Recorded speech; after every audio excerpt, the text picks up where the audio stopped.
Hello everyone, Tinglish teacher here. Welcome back to our channel. I hope everyone is doing well. ఈరోజు కూడా మీకోసం మరొక మంచి video.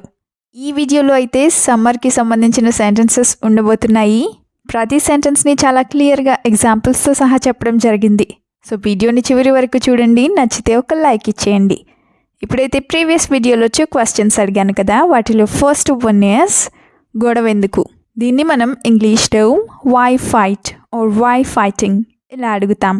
Now the second question is ఇంత చిన్న విషయానికి ఎవరైనా గొడవ పడతారా. ఈ సెంటెన్స్ని ఇంగ్లీష్లో do people really argue over such a small thing or do people really fight over such a small thing ఇలా అడుగుతాం. ఇప్పుడు ఈ వీడియోలో 2 క్వశ్చన్స్ అయితే ఉంటాయి కదా, వాటిలో ఫస్ట్ వన్ ఇస్ ఎండ ఏమీ లేదు లేదా ఎండ ఏమీ లేదు. దీన్ని ఇంగ్లీష్లో ఎలా చెప్తాం? How do we call this in English? Let me know in the comments. Now the second question is ఎండ లేదు మబ్బుగా ఉంది. ఈ సెంటెన్స్ని ఇంగ్లీష్లో ఎలా చెప్తారో మర్చిపోకుండా కామెంట్ సెక్షన్లో కామెంట్ చేయండి. ఇప్పుడైతే లేట్ చేయకుండా మన వీడియోను అయితే మొదలు పెడదాం. Let's get started. Sentence number 1 is నాకు బాగా దాహంగా ఉంది.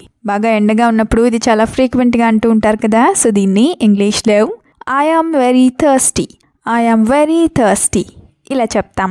థర్స్టీ అంటే దాహంగా ఉంది, థర్స్ట్ అంటే దాహం అని. అదే నేను మధ్యాహ్నం బిర్యానీ తిన్నాను, అందుకే నాకు చాలా దాహంగా అనిపిస్తోంది ఇలా చెప్పాలనుకుంటే I eat biryani in the afternoon so I feel very thirsty. I eat biryani in the afternoon so I feel very thirsty ఇలా చెప్తాం. అదే ఏదైనా చల్లగా నేను వెంటనే తాగాలి లేదా నేను వెంటనే ఏదైనా చల్లగా తాగాలి ఇలా చెప్పాలనుకుంటే I need to drink something cold immediately. I need to drink something cold immediately ఇలా చెప్తాం. సెంటెన్స్ నెంబర్ 2 is పని లేకుండా ఎండలో ఎందుకు తిరగడం ఇలా కూడా అంటూ ఉంటారు కదా, సో దీన్ని why are you roaming in the sun without any work? Why are you roaming in the sun without any work ఇలా అడుగుతాం.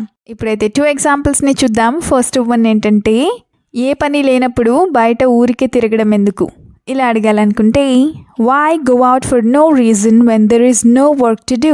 Why go out for no reason when there is no work to do ఇలా అడుగుతాం. అదే నువ్వు బయట తిరిగి నాకు కంగారు తెప్పిస్తున్నావు కాబట్టి ఇంట్లోనే ఉండు ఇలా చెప్పాలనుకుంటే you are making me worried by roaming outside so stay at home. You are making me worried by roaming outside so stay at home ఇలా చెప్తాం. You are making me worried అంటే నువ్వు నాకు కంగారు తెప్పిస్తున్నావు. By roaming outside అంటే బయట తిరిగి అని. సెంటెన్స్ నెంబర్ 3 ఇస్ ఎండలు అప్పుడే మొదలైపోయాయి ఇలా కూడా అనుకుంటూ ఉంటారు కదా, సో దీన్ని ఇంగ్లీష్లో the summer heat has already started. The summer heat has already started ఇలా చెప్తాం. అదే ముందు ముందు ఇంకా వేడి ఎక్కువైపోతుంది లేదా ఎండ ఎక్కువ అవుతుంది ఇలా చెప్పాలనుకుంటే it will get even hotter in the coming days. It will get even hotter in the coming days ఇలా చెప్తాం. అదే ఎండాకాలంలో ఎవరు బయట పని చేయలేరు ఇలా చెప్పాలనుకుంటే no one can work outside during summer. No one can work outside during summer ఇలా చెప్తాం. డ్యూరింగ్ సమ్మర్ అంటే ఎండాకాలంలో లేదా వేసవి కాలంలో అని. సెంటెన్స్ నెంబర్ 4 ఇస్ ఎండాకాలం వచ్చేసినట్లే ఇలా కూడా అంటూ ఉంటారు కదా, సో దీన్ని ఇంగ్లీష్లో it feels like summer has already arrived. It feels like summer has already arrived ఇలా చెప్తాం. హ్యాస్ ఆల్రెడీ అరైవ్డ్ అంటే వచ్చేసింది అని. అదే నేను బయట ఎక్కువగా తిరుగుతూ ఉంటాను అందుకే చెప్పగలను ఇలా చెప్పాలనుకుంటే I spend a lot of time rowing out. I spend a lot of time roaming outside so I can tell. I spend a lot of time roaming outside so I can tell ఇలా చెప్తాం. Spend a lot of time roaming outside అంటే బయట తిరుగుతూ ఎక్కువ time spend చేస్తాను అని. అదే I will buy a car this summer no matter what. I will buy a car this summer no matter what అంటే ఏదేమైనా సరే ఈ సమ్మర్లో లేదా ఈ ఎండాకాలంలో నేను కార్ కొనుక్కుంటాను అని. సెంటెన్స్ నెంబర్ 5 ఇస్ బైక్ మీద ఎండలో వెళ్ళలేకపోతున్నాను. ఎక్కువగా ఎండలో తిరిగే వాళ్ళు ఇలా చెప్తూ ఉంటారు కదా, సో దీన్ని ఇంగ్లీష్లో I am not able to travel in the heat on my bike. I am not able to travel in the heat or in the sun on my bike ఇలా చెప్తాం. I am not able to travel అంటే travel లేదా ప్రయాణం చేయలేకపోతున్నాను అని. ఇప్పుడైతే 2 ఎగ్జాంపుల్స్ని చూద్దాం. First one is that is why I leave early in the morning for my duty. That is why I leave early in the morning for my duty అంటే నేను నా డ్యూటీకి అందుకే తెల్లవారుజామునే వెళ్ళిపోతున్నాను అని. Another example is I return home only in the evening so I do not feel that heat. Or I return home only in the evening so I do not feel the heat. అంటే నేను మళ్ళీ తిరిగి ఇంటికి సాయంత్రమే వస్తాను కాబట్టి నాకు ఎండ తెలియదు అని.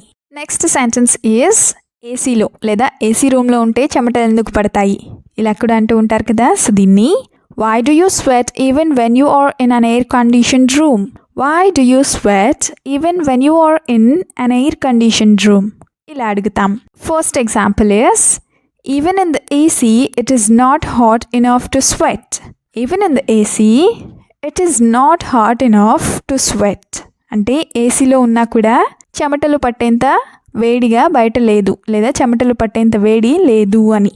అదే నువ్వు బాగా ఎక్కువ చేస్తున్నావని నాకు అనిపిస్తోంది ఇలా చెప్పాలనుకుంటే I feel like you are overdoing it.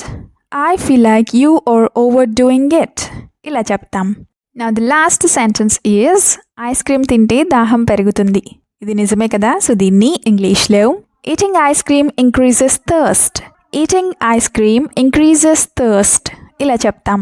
Thirst అంటే దాహం అని. Now the first example is even after drinking a cool drink my thirst did not go away at all. Even after drinking a cool drink my thirst did not go away at all. అంటే cool drink తాగినా కూడా నా దాహం తగ్గలేదు అని. Another example is to be honest my thirst increased even more after drinking a cool drink. To be honest my thirst increased even more after drinking a cool drink. అంటే నిజం చెప్పాలంటే cool drink తాగిన తర్వాత నా దాహం ఇంకా ఎక్కువైపోయింది అని. Thank you so much for watching the video till the end. మీరు గనక ఫ్లూయెంట్ ఇంగ్లీష్ స్పీకర్ అవ్వాలి అనుకుంటే try to practise as much as possible. Will meet you again in the next video. Until then keep learning, keep practising and keep supporting Tinglish Teacher. Have a good day. Bye by.